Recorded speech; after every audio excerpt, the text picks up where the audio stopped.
Hello, it's Joy from Michigan in the United States, coming back with this cube once again. My previous video I failed. It just didn't turn out the way I wanted, so I decided to scrape it and try again. So we'll see. We'll see how it works. This is a almost 7-inch square. It's wood, so I was able to just scrape the paint, wash it off, and start again. So I'm going to lay down a white base coat. Last time I think I was a little bit heavy-handed with the base coat, so I'm going to try to have a little bit of a thinner coat, just enough to help the paint to move. And then we'll go from there. So I found that on my last video, I just didn't have enough paint. When you use, this is a reverse dip, so when you put a paper towel on this and then pull the paper towel up, it shrinks the size of your circle or whatever shape you're working with quite a bit. And I just haven't quite got that figured out so that I know exactly how big to make it. So we'll see if maybe this time it works out a little better. So this is a square that I bought at Hobby Lobby. It was on their clearance. I bought it last summer, I think. And this will be painting number 5 on it. It's like it just doesn't want to be painted, but it was a nice size. It was very cheap. It had a painting on it already, and I just sanded that down so that I could put my own creation on it. So I'm going to go ahead and pop the air bubbles with my creme brulee torch. You have to be careful because this is obviously a lot of heat, so it can burn your paint. I think I'm going to try it just a little bit different this time. Do I do puddles or do I do rings?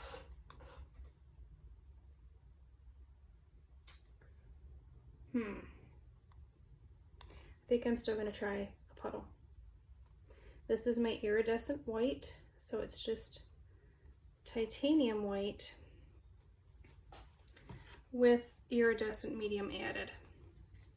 So I will add, in my description I'll add what all I used. This is Phthalo Blue with a little bit of white added just to brighten it up just a little bit. And I kind of only want to do 2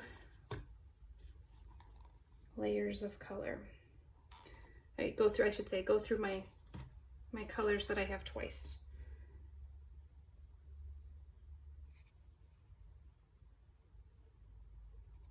This is turquoise. I actually think that's Turqoise Blue. That's the name of that color from Liquitex. Wow, my circle is really off center here. Just gonna, really shouldn't stretch it this soon. I don't know what I'm thinking. You don't want to stretch it right away because you're adding more layers. So now it'll be hard to get this the same as what you did before. But that's okay. I'm gonna go ahead and stretch this just a little bit. So I really want this to cover this block, but I don't want to lose my circle shape. So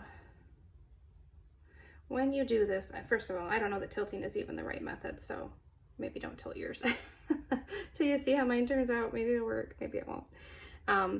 It's really hard to get it back to a circle. But we'll try and see. This is yellow with 24 karat gold added. And I'm gonna kind of swirl this one because I don't want it to be a real thick puddle. And this is a pretty thick paint. So, all right, I'm gonna go back to my blue.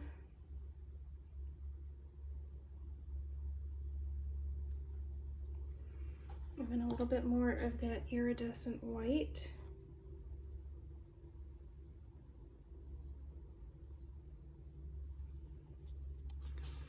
Back to the turquoise blue. And you know what? I don't think I want to put the magenta in again. I think I'm just gonna go to gold.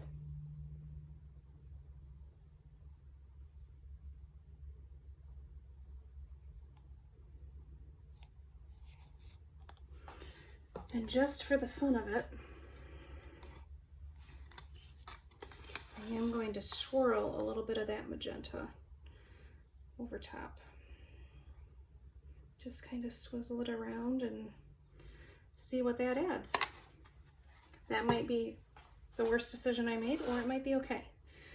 And it's going off the edge here. So I feel like my table's uneven, but I can't imagine how that would be.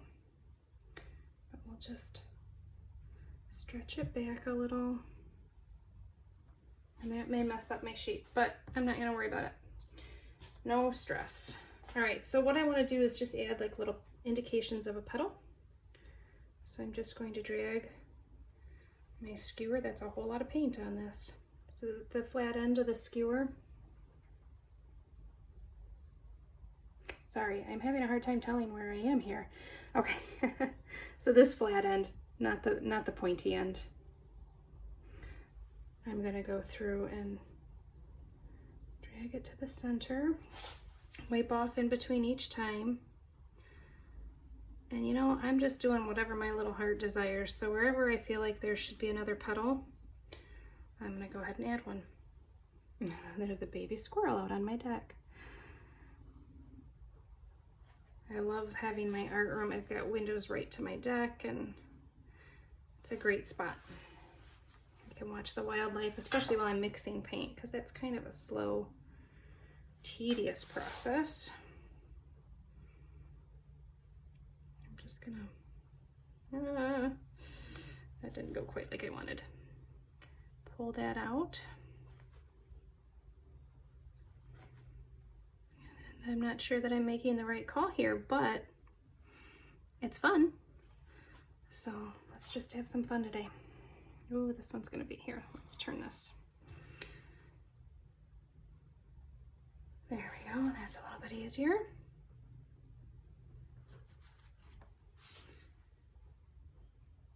So we will lose a lot of this paint in the next step. So keep that in mind. Make sure you guys can still see that. It's really pretty just like that.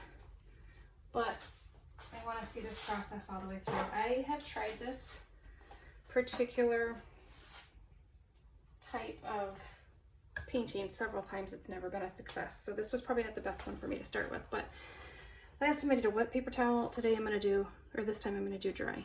So just a paper towel. Drop it onto the paint. The biggest thing is you don't really want any air bubbles. I'm just gonna, you don't want to push hard, you don't want to smush the paint, but you do want it to adhere to the paper towel, because once you lift that paper towel, that will create a beautiful, hopefully, a beautiful effect. If it doesn't, check out Fiona Art on YouTube, because she does this kind of thing all the time, and hers always look gorgeous. She's not always happy with them, but I always think that her flowers are absolutely stunning. I just can't quite seem to master it. So paper towel has to be pulled off in the right way. So I'm going to stop talking so I can focus on getting the paper towel lifted.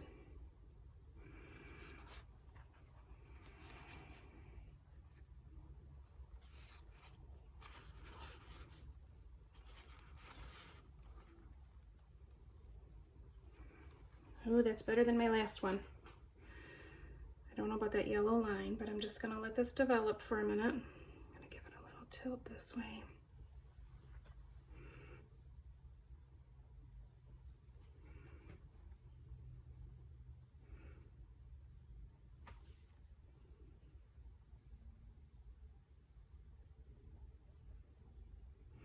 Let's see if I can do something with that middle. All right. I don't love the gold in the middle. I do love the gold on the edges though. That turned out pretty. So I'm gonna go ahead and torch it. Again, using my creme brulee torch. I am gonna tilt this just a little because I feel like there is so much paint in the middle. But I don't wanna lose my flowers, so I am really not loving that middle.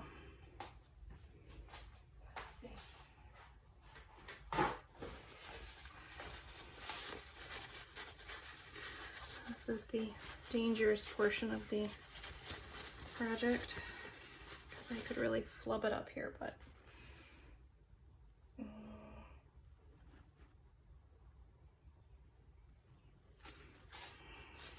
some of that yellow out of there, and then I might just do a little baby balloon kiss.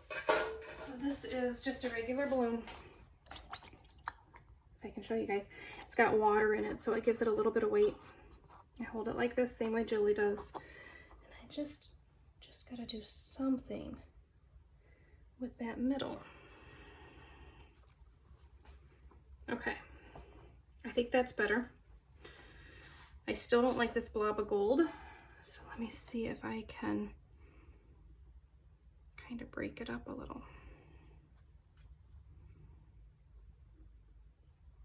We'll just add some of those little wispies throughout just to kind of break up some of the pieces that I don't like, because there's a lot here that I do. These gold cells here are just gorgeous. So I think I better count my lucky stars and not fiddle with this too much.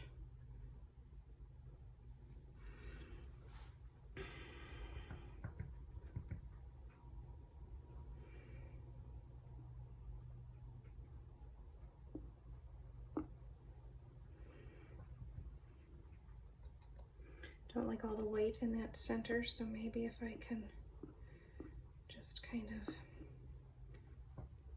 add, I'm dipping my stick in my yellow paint here and just trying to brighten up that middle. You know what, I might add two. That's better, but it's very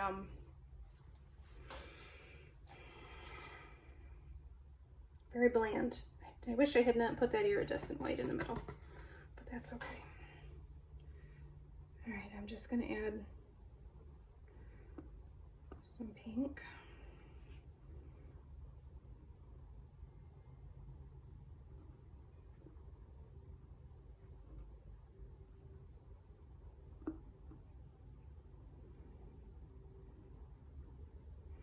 I don't know, did that make it better or worse, guys? I think I'm gonna call that good. Let me know what you think. Thumbs up, thumbs down. Give you guys a little closer view. I always find with my art, I need to give it a minute because it's so easy for me to look at it and go, oh, that's really not what I was hoping for. And scrape it and start over, instead of waiting to see what develops and what I love about it and learn from it. So sometimes it's best to walk away and just give it a little time and see what you think. So let me know. Should I do this one again? Thanks, guys. See you on the next one.